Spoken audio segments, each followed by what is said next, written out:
नेपाल का भारत को बड़ा झटका। अभी तक बालेन सरकार भारत के लिए दिक्कत नहीं दे रही थी, लेकिन अब बड़ी दिक्कत है। हुआ असल में ऐसा है कि जो भारत के बॉर्डर, भारत नेपाल के बॉर्डर के पास जो व्यापारी हैं, उन्होंने बालेन सरकार से कहा कि सरकार, हमारे इलाके के नेपाल के लिए जो लोग हैं वो शॉपिंग करने के लिए, यहाँ तक कि खाने पीने का सामान भी भारत के अंदर जाते हैं, वहाँ से लेके आते हैं क्योंकि उनको वहाँ सस्ता पड़ता है, ऐसा उनका कहना है। हमारी बिक्री होती नहीं, जबकि हम खुद नेपाल के हैं। हमारे लोग भारत जाकर सामान लेकर आते हैं।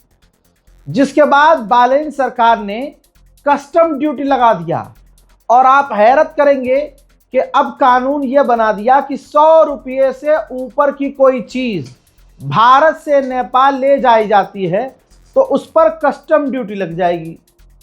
100 रुपये के ऊपर की चीज़, भैया हर चीज़ इंसान के पास जितनी होती है 100 रुपये से ऊपर की होती है। इनडायरेक्ट वे में बालेन सरकार ने भारत पर और भारत से आने वाले लोगों पर कस्टम ड्यूटी अनिवार्य कर दिया है। ये रही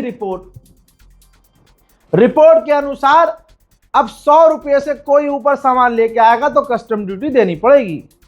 दोस्तों, सियासी तूफान नेपाल में खड़ा हो गया है। नेपाल पुलिस ने भारत से लगने वाली सीमा से शुल्क चौकियों पर निगरानी बढ़ा दी है। बालेन शाह की सरकार ने अधिकारियों को आदेश दे दिया है कि भारत से कोई भी व्यक्ति अगर आ रहा है 100 रुपये से ऊपर का सामान ले रहा है तो कस्टम ड्यूटी लगाओ उस पर, जो नहीं दे रहा है उसे गिरफ्तार करो। यह कदम उन शिकायतों के बाद उठाया गया है जो सीमा के इलाकों में जो व्यापारी रहते थे। हजरात, अब ये जो लगाया है कस्टम ड्यूटी, इसकी वजह से नेपाल और भारत के बाज़ारों में चिंता बढ़ गई है। इससे बड़ा मामला ये हो गया है कि नेपाल में जो लोग रहते थे वो भारत आते थे, यहाँ से कार वार खरीदते थे, बाइक स्कूटी, और यहीं रजिस्टर करवा कर नेपाल में चलाते थे। लेकिन अब नेपाल की सरकार ने कह दिया है कि नहीं, जो भारत के अंदर नेपाली लोगों ने जाकर गाड़ी रजिस्टर की है वो नेपाल के अंदर अलाउ नहीं होगी। भारत की गाड़ी, अगर नेपाल का कोई व्यक्ति भारत जाकर वहां गाड़ी खरीदता है, वहीं रजिस्टर करवाता है, तो नेपाल में उसका कोई रोल नहीं है, नेपाल में वो इलीगल मानी जाएगी। बालेन शाह की सरकार ने सख्ती बढ़ा दी है और सिक्योरिटी फोर्सेस से कह दिया है कि थोड़ा नज़र ज़्यादा रखो। ठीक है, तो अब यहाँ देखना है कि भारत सरकार क्या कहती है। महिलाओं की आड़ में अपूरी करने वाले तो हार गए, जिसके बाद मोदी को कल वो घड़ियाल वाला काम करना पड़ा। भाई 30 मिनट में एक कम 60 मरतबा कांग्रेस करना पड़ा। देखते हैं कि यह आदमी कांग्रेस के अलावा क्या ही बोल पाता है। सलाम, नमस्ते, सत श्री अकाल। मैं हूं रजा और आप देख रहे हैं रजाग्राफी की सबसे खास रिपोर्ट, अंतरराष्ट्रीय प्राइम टाइम रिपोर्ट। एक वीडियो के अंदर पूरी दुनिया की तमाम बड़ी खबर आपके सामने। नेपाल की नई सरकार की जो हरकतें हैं उससे साफ लग रहा है कि मोदी जी से तो इनकी बनेगी नहीं। ये देखिए, दैनिक भास्कर की सिर्फ 2 लाइन पढ़ लीजिए। नेपाल में भ्रष्टाचार के खिलाफ सबसे बड़ी जांच शुरू। भाई 7 पूर्व पीएम, 7 पहले के प्रधानमंत्री, 3 राष्ट्रपति और खुद राजा के संपत्ति की जांच। 100 मंत्री अधिकारी भी दायरे में हैं। यानी भाई साहब, पिछले जितने लोगों ने राज किया सबके कच्छे फाड़ेगी नेपाल की सरकार। अब बीजेपी मिलकर बालेन शाह को जितनी भी गालियां दे ले, लेकिन आज मोदी सरकार इतनी फेल है कि आसपास में हम लोगों से जिसके अच्छे संबंध थे वो सारे संबंध खराब हो रहे हैं। मोदी डोनाल्ड ट्रंप को माय फ्रेंड डोनाल्ड ट्रंप करते रहते हैं, लेकिन उनका my friend Donald Trump Modi को छोड़ के सबके करीब हो रहा है। काठमांडू पोस्ट में बताया गया है कि अमेरिका के assistant secretary of state Sameer Paul Kapoor Nepal Monday पहुंचने वाले हैं। यानी अमेरिका की सरकार ऑलरेडी, ये जो बालेन शाह की सरकार है, इसकी तरफ झुकी हुई है। भारतीय नौसेना काफी एडवांस है, एक्टिव है। पाकिस्तान पर नजर रखने के लिए हमारा INS ध्रुव पहले से समुद्र में तैनात है। उसको टक्कर देने के लिए पाकिस्तान ने INS रिजवान समुद्र में तैनात किया है। ये INS रिजवान चाइना ने पाकिस्तान को दिया था। पाकिस्तान को दिया हुआ ये अब तक का सबसे एडवांस जासूसी बेड़ा है, जिसको पाकिस्तान ने भारत के खिलाफ तैनात कर दिया है। उधर फटीचर गरीब पाकिस्तान बोलते रहिए, लेकिन पाकिस्तान ने ऐलान किया है कि हमने UAE का कर्ज चुका दिया है और हम सबका कर्ज चुकाएंगे। अब मोदी कुछ भी चीखते चिंघाड़ते रहें, वर्ल्ड बैंक ने, IMF ने पाकिस्तान को $1.2 बिलियन दे दिया है पाकिस्तान को।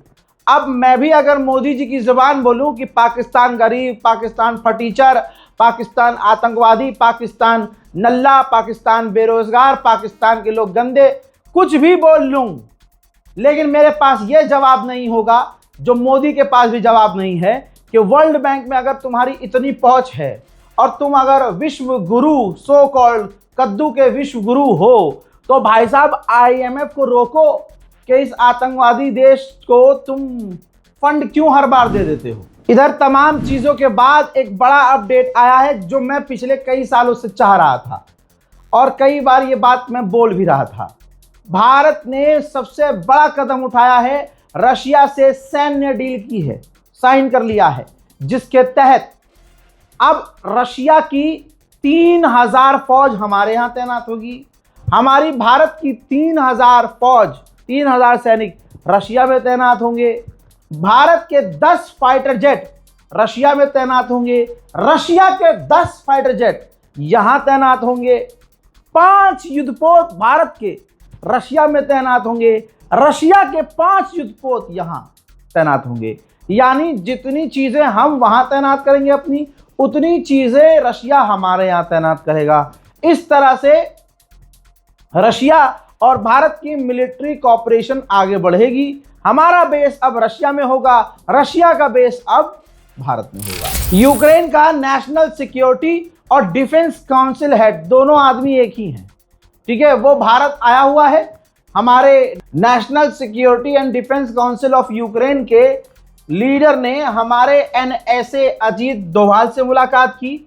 इसके बाद उसने हमारे विदेश मंत्री माननीय जयशंकर से भी मुलाकात की। तमाम बवाल के बाद, एक लंबे समय के बाद, मोदी सरकार ने कहा है कि बांग्लादेश ने जो हमसे फॉर्मल रिक्वेस्ट की हैं शेख हसीना को वापस लौटाने के लिए, हम उस पर सोच रहे हैं।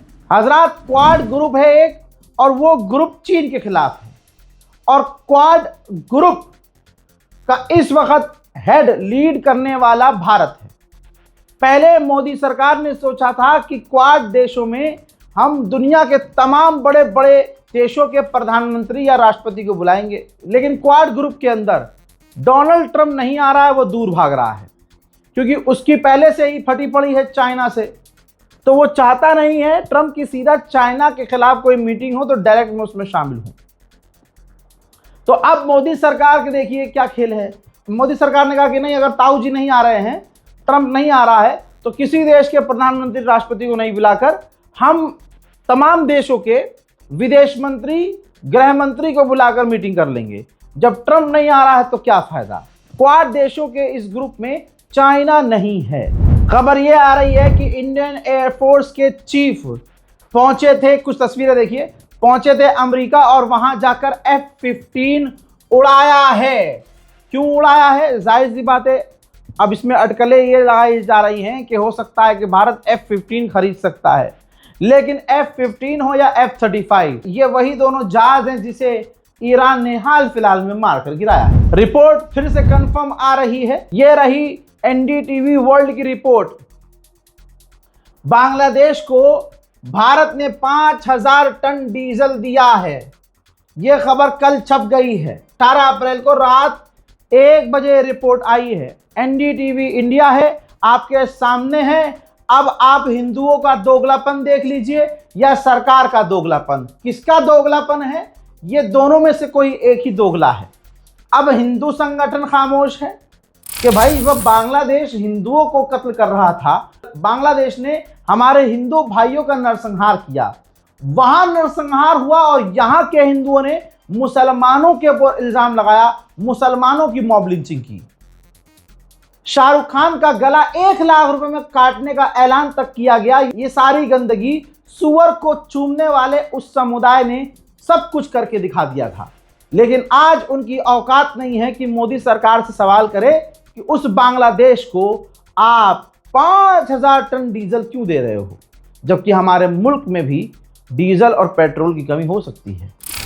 हजरात, पुणे में हमारा एक फाइटर जेट बहुत बुरी तरह से लैंड हुआ, जिसे क्रैश लैंडिंग तो नहीं लेकिन हार्ड लैंडिंग कहेंगे। ऐसी हार्ड लैंडिंग जिसकी वजह से रनवे डैमेज हो गया। यह इमरजेंसी लैंडिंग थी।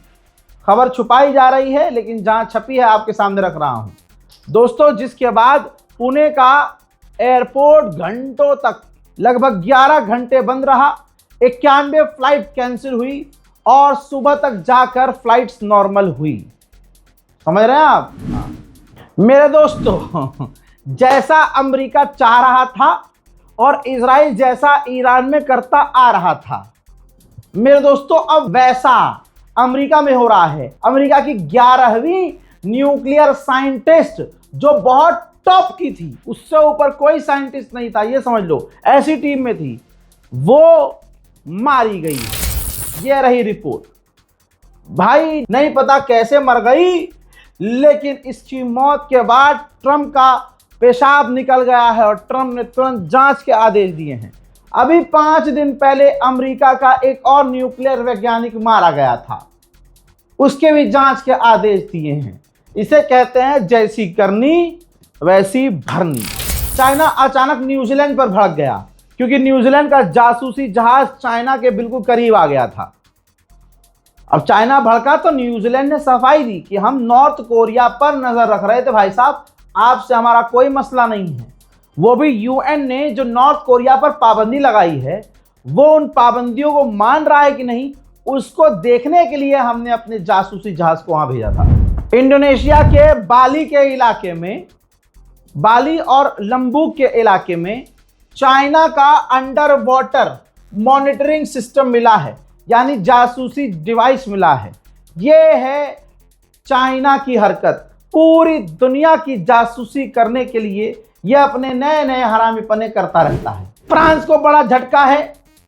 इंडोनेशिया जो फ्रांस से राफेल खरीदने की प्लानिंग कर रहा था, उसने मना कर दिया, हम नहीं खरीदेंगे। क्यों? क्योंकि राफेल के वो सोर्स कोड नहीं दे रहा है। पहले इंडोनेशिया राफेल खरीद चुका है फ्रांस से, लेकिन अब जो एडवांस राफेल और खरीदना चाह रहा है इंडोनेशिया, फ्रांस से मना कर दिया कि भाई हम राफेल के सोर्स कोड नहीं देंगे, तो इंडोनेशिया पीछे हट गया। यूएई पहले से ही इस राफेल के प्रोग्राम से बाहर आ चुका है। जी हां, फ्रांस और यूएई मिलकर राफेल डेवलप कर रहे थे।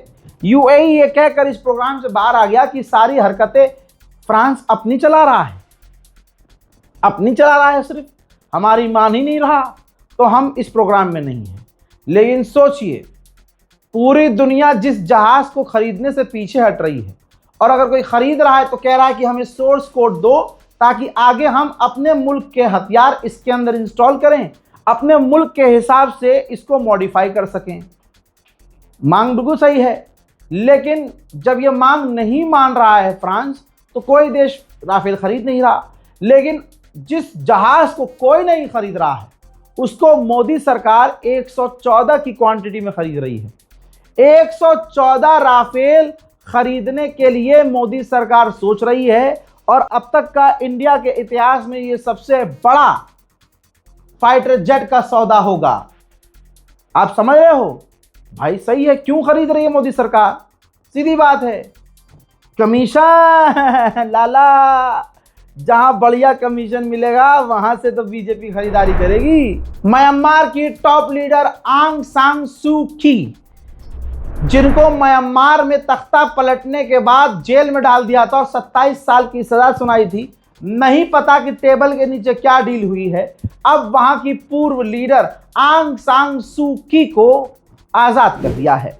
उधर ऑस्ट्रेलिया और जापान ने डील कर ली है $7 बिलियन की, दोनों मिलकर खतरनाक हथियार, वॉरशिप और पता नहीं क्या क्या बनाएंगे। दोस्तों, मैंने अक्सर कहा है, हाल फिलहाल में ईरान स्पेशल रिपोर्ट में कहा था कि तुर्की पर भरोसा बिल्कुल न करना, लोग मासूम है भारत के।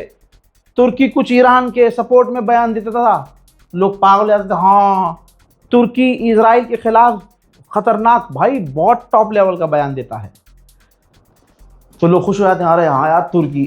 और इजराइल ने ही कहा था अभी कुछ ही दिन पहले कि ये तुर्की जो है, जो हमारे खिलाफ बयान दे रहा है, ये कागज का टाइगर है, कागज का चीता, बस सिर्फ भौंकेगा, करेगा कुछ नहीं।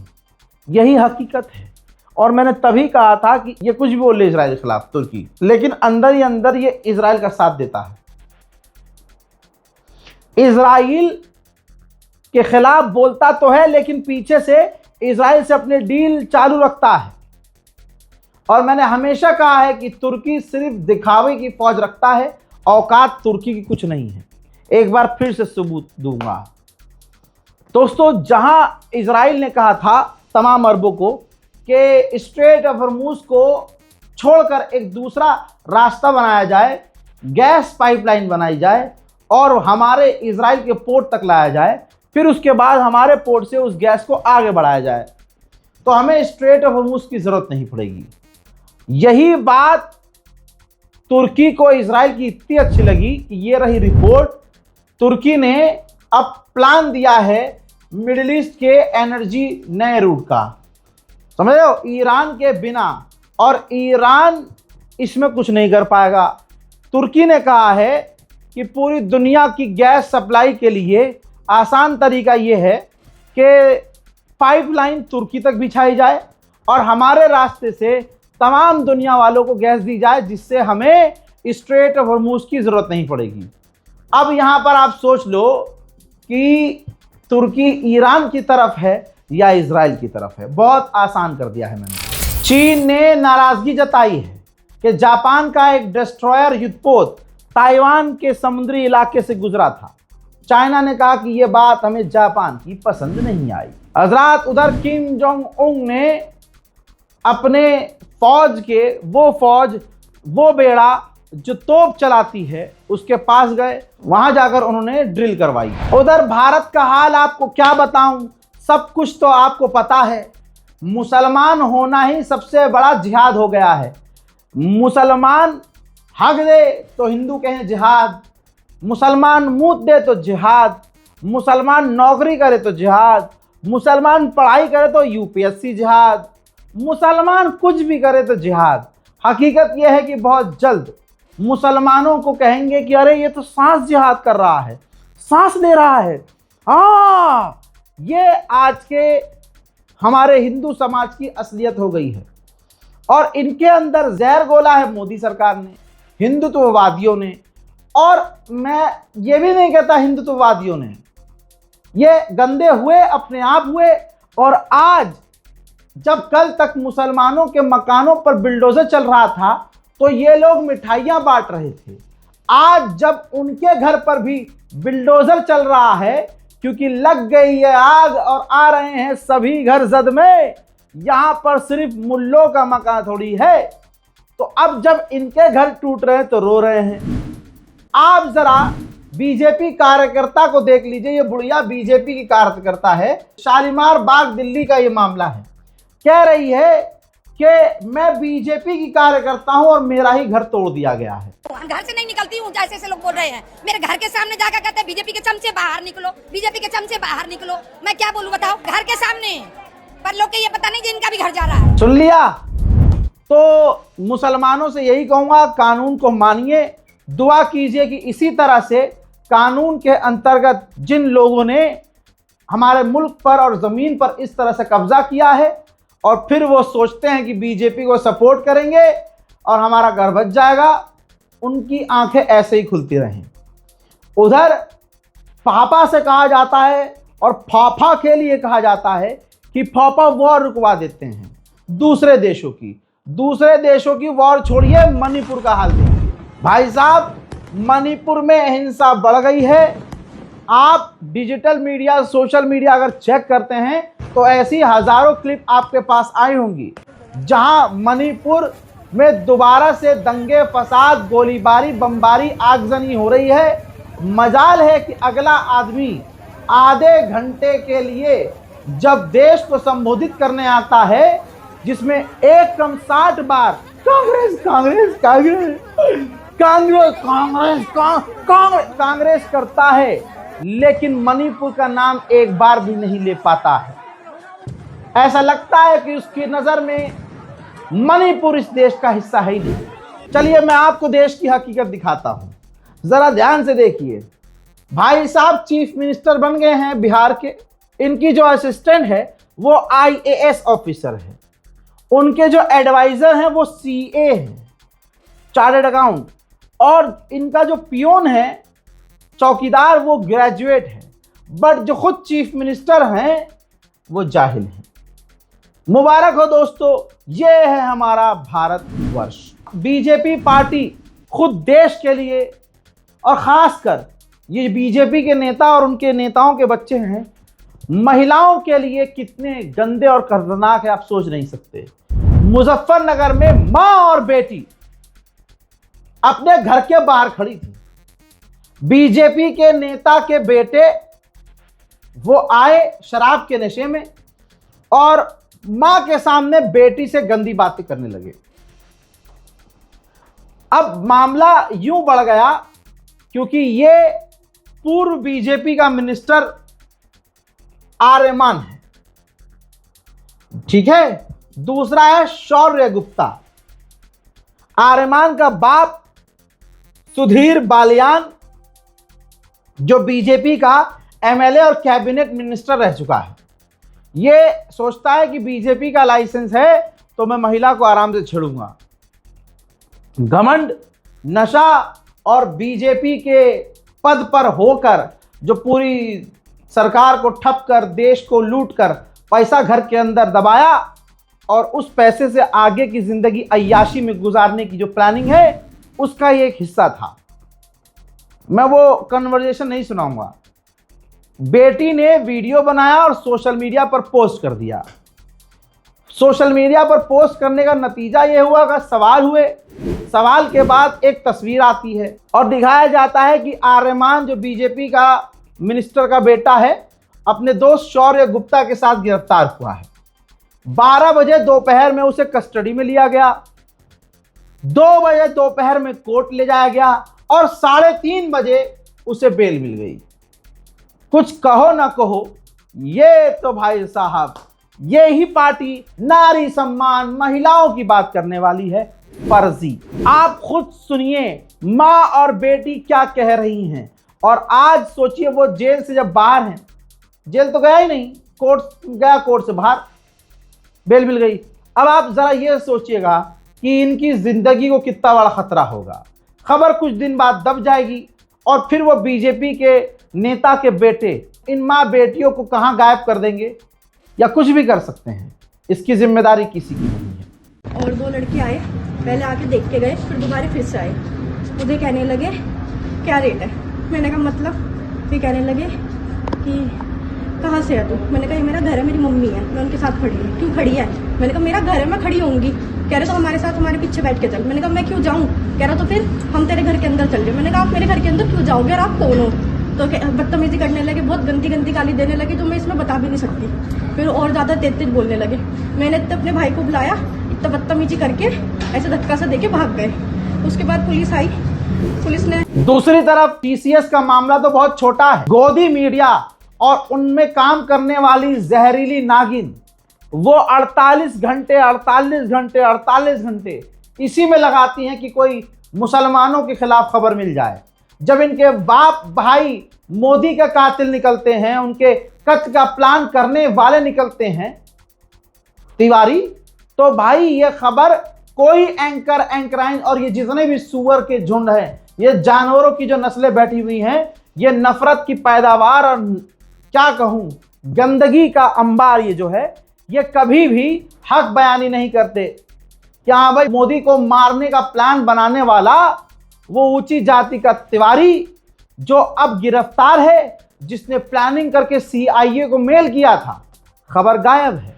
लेकिन अगर किसी कंपनी में मुसलमान नौकरी पढ़ लिख कर हासिल करता है तो वहां अगर किसी एक मुसलमान ने गलती की तो वहां के सारे मुसलमानों पर इल्जाम लगाया।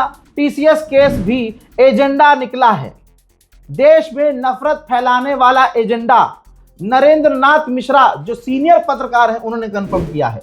मेरे दोस्तों, आज तक की एंकराइन जहरीली नागिन अंजना ओम मोदी ने नासिक TCS केस में निदा खान को HR हेड बताकर फर्जी खबर फैलाई। TCS कंपनी ने खुद कहा कि HR तो हिंदू था, ये निदा खान HR थी नहीं। निदा खान के पास वो अथॉरिटी थी नहीं कि वो किसी को नौकरी दे या किसी को नौकरी से निकाल दे। तो आप समझ सकते हैं, क्योंकि उनकी औलाद नौकरी हासिल नहीं कर सकती और इनको लगता है कि मुसलमान हर जगह हैं। और मेरा मानना यह है कि ये सारी प्लानिंग हिंदू संगठनों की ही थी, हिंदू संगठनों की। अब आप नेताओं के बयान नहीं सुन रहे क्या? हिंदू संगठनों के बयान नहीं सुन रहे क्या कि मुसलमान को नौकरी दी ही ना जाए, चाहे ये जाहिल हो, झपट हो, नौकरी इनको दी जाए, मुसलमानों को नौकरी ना दी जाए। जितने भी IT सेल वाले हैं फेक न्यूज़ फैला रहे हैं, भाई अगर इन IT सेल वालों के मोबाइल ही चेक किए जाएं तो ये खुद हजारों लड़कियों को मैसेज गंदे गंदे भाई की धमकियां देते हैं, इज्जत लूटने की बात करते हैं। और आजकल कौन सा लड़का ऐसा होगा जो 8-9 लड़कियों से चैट ना करता हो? चैट करने की बिना पर कह दिया गोदी मीडिया ने कि फलाना तो आवारा था और उसके 8 लड़कियों के साथ 180 लड़कियों के साथ संबंध थे। मेरी मानसिकता तो यह है कि एक व्यक्ति अगर एक वक्त में 2 इंसान के साथ रिलेशनशिप में हो वो भी गलत है, लेकिन लौंडे तो होते ही हरामी हैं, लौंडों की फितरत है ये। लेकिन वो इतना हरामी था कि वो फिजिकल एक्टिविटी करता था और वीडियो रिकॉर्ड करके ब्लैकमेल करता था। कोई मुसलमान आपको उसको सपोर्ट करता नहीं मिलेगा। ये जरूर बोल रहा है कि 8 लड़की के मामले को 180 बता दिया गया ताकि हिंदू खुश हो जाए। यह तो बहुत छोटा सा मामला है, अभी आप आगे देखिए और नई नई चीजें क्या आएंगी। जब हिंदू बाबा बलात्कारी होता है तो हिंदू समुदाय उछलता नहीं है। जब वो महाराष्ट्र का बाबा भविष्य बताते बताते अपने आप को भगवान बताकर सामने IAS IPS घर की महिला, अमीर घर की, मर्सिडीज बेंज और बड़े बड़े रुतबे वाली महिला, गाड़ियों में आने वाली महिला, पता नहीं उनको क्या चुसाता और क्या पिलाता था और क्या करता था कि फिर वो अपना बिना रिमोट के लहंगा उठा देती थी, टेबल पर बैठ जाती थी और फिर उसके बाद सारी चीज़ें खुल जाती थी। ऐसी सैकड़ों वीडियो उसकी वायरल हुई है। लेकिन मुझे ये बताओ, ये वाला मामला भी तो ऐसा ही मामला है। कोई मुसलमान आपको उस हरामीपना जिस लड़के ने किया उसके सपोर्ट में रैली करता हुआ नजर आया? नहीं। लेकिन आप देखेंगे और देखा भी होगा कि जब दूसरे समुदाय का कोई ऐसा काम करता हुआ निकलता है तो रैलियां, भाई आसाराम बापू बेल पर बाहर हैं और वो आदमी तब जेल से बाहर आ जाता है जब चुनाव सर पर होता है। ये समझ में नहीं आता है किसी को। अब हिंदू क्रिएटर्स जो इंस्टाग्राम पर हैं, जो लड़कियां कल खुद मुसलमानों से सेट थी अपनी मर्जी से, ब्रेकअप किसका नहीं होता है, ब्रेकअप हो गया तो अब रील बना रही हैं कि अरे हिंदू लड़कों मुसलमान लड़कियों को पटाओ, जब वो हमारी लड़कियों को फंसा सकते हैं तो तुम लड़के क्यों नहीं कर सकते। ये नफरत फैलाई जा रही है। अब इसको उल्टा कर दो, अगर मैं खड़ा होकर इसी तरह की बात कर दूं कि अरे मुसलमान लड़कों हिंदू लड़कियों को पटाओ और ये करो, तो भाई मुझे तो 12 साल की जेल हो जाएगी, 5 साल तक सुनवाई भी नहीं होगी कोर्ट में। लेकिन हिंदू लड़की आकर हिंदू लड़कों से कह रही है कि मुसलमान लड़कियों को फंसाओ, मुसलमान लड़कियों को पटाओ, उनको बहू बना के लाओ। वाह भाई वाह, बहुत बढ़िया। सुनिए। उठ उठो पार्थ उठो, यही समय है असली। तुम क्यों सो रहे हो उतना? तुम्हें क्या फंसानी नहीं है मुस्लिम लड़की? अरे भैया फंसाओ हिंदू लड़कों, क्या कर रहे हो, कहाँ मर रहे हो भैया, फंसाओ। जब मुस्लिम लड़का हमारी लड़कियों को फंसा के फ्रिज में पैक कर सका, तुमसे एक मुस्लिम लड़की नहीं पट रही है भैया? है काहे को नहीं पटा पा रहे हो तुम? ऐसे क्या खा रहे हो तुम? सबको पट नहीं रही एक लड़की। मुस्लिम लड़कियां पटाओ रखो, वो लव जिहाद करते हैं, हम प्रेम जिहाद करेंगे। हम फ्रिज में काट के नहीं पैक करेंगे, घर की बहू बना के रखेंगे बाकायदा, ठीक है? वो भी तमीज से एक नंबर। जय बाबे की। जैसे ईंट का जवाब पत्थर से दिया जाता है, वैसे ही लव जिहाद का जवाब सिर्फ और सिर्फ लव से दिया जाए। अरे रे रे रे रे भैया, हमारी माँ बहनों को छोड़ दो, तुम एक सवाल का जवाब दो। एक खबर आई है, ये एबीपी ने दी थी न्यूज़। तुम्हारे यहाँ हिंदुओं में एक लड़की ने हिमाचल प्रदेश के सिरमौर जिले में, उसके शेलाई के इलाके में एक लड़की ने 2 लड़कों से शादी की। सिर्फ इसलिए वहां प्रथा होती है ये वाली कि भैया भाइयों में बैर ना हो और जमीन का बंटवारा ना हो। तो जो जमीन के लिए अपने जिस्म को 2 भाइयों 3 भाइयों को देने वाली प्रथा है जो हिंदुओं में है, उसका ताजा अपडेट यह है कि वो लड़की अब प्रेग्नेंट है, जिसने 2 भाइयों से शादी की। अब केबीसी का सबसे बड़ा सवाल यह है, मुझे बताओ कि असली बाप दोनों में से कौन है? ला ला ला ला ला अलादीन अलादीन, मुसलमान लड़कियां पटाओ। अरे भाई, मुसलमान लड़कियां कौन सी शरीफ हैं? तुम्हें कहने की जरूरत थोड़ी है। मुसलमान लड़कियां मुसलमान से सेट कम, हिंदू से ज्यादा सेट है भाई। यह हकीकत है, याद रखना। यही हकीकत है, याद रखना। बुर्का पहनकर नाचने वाली सो कॉल मुसलमान लड़कियों को अगर आप देखेंगे तो वो हिंदुओं के साथ हैं। आप कैफे क्लब कहीं भी जाइए, जो कहते हैं, मतलब मैं ऐसी बातें नहीं करता कि यार अल्लाह और नमाज और सिर्फ ये वाली बातें, थोड़ा दुनिया पर नजर डालो। जो क्लब में आपको सबसे ज्यादा गंद मचाती हुई मिलेगी लड़की, मुसलमान मिलेगी। सड़कों पर जो गंदगी मचाती हुई मिलेगी सबसे ज्यादा लड़की, वो आपको मुसलमान मिलेगी।